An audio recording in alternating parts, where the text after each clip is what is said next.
Okay, so now we're going on to lesson 2, which is estimating the instantaneous rate of change for a function at a point.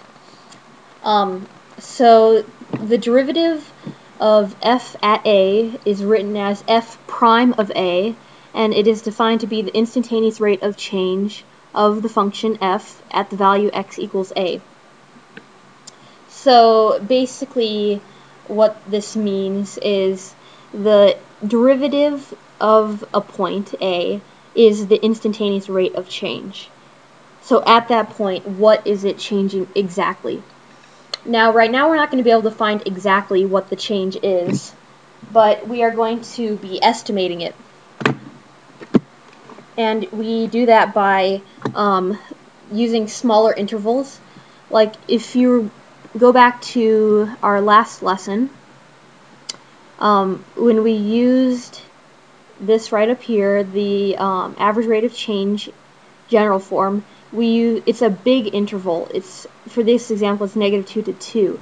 So if we limit that to, so for this example, we're finding x equals 2. So if we go from 2 to, say, 2.00002, that is a tiny interval. So that will give us a better approximation of the instantaneous rate of change. So let's go ahead and start with our example. We'll start by just sketching a graph of it. So I just plugged it into my calculator to get some points. So -3, 1, 2, 3, 4, 5, -3, and then -2, 0, -1, -3, 0, -4, 1, -3, 2, 0, and then 3, 5. So once again, this is just a parabola. See if I can draw it better this time. Not really, but oh well.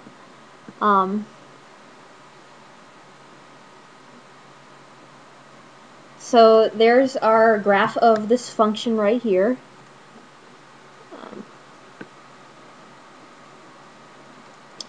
And so now we're going to estimate the instantaneous rate of change at x equals 2.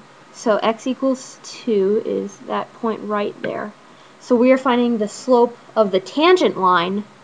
Well, we're estimating it right now. We're estimating the slope of the tangent line, which is the instantaneous rate of change.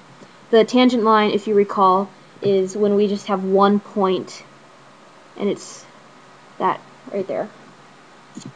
Okay, so we're going to be finding the approximate slope of that line right there. So we do that by making a small interval. So we'll say we'll take f of 2.0001 minus f of 2 divided by 2.0001 minus 2. So that's just making a very small interval to get it as accurate as we can without actually using any calculus. So let me find the values of those by going to my calculator. So at 2.0001,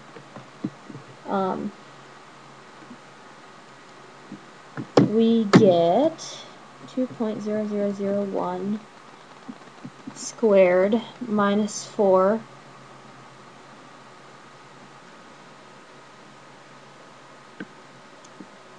which is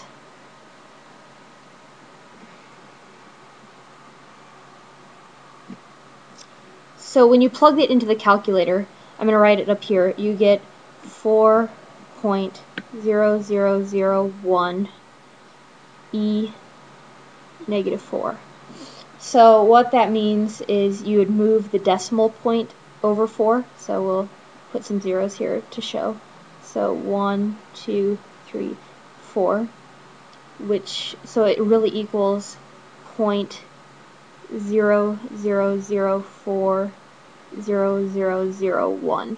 So as you can see, it is almost 0, which is a good thing because when you plug in 2, you get 0.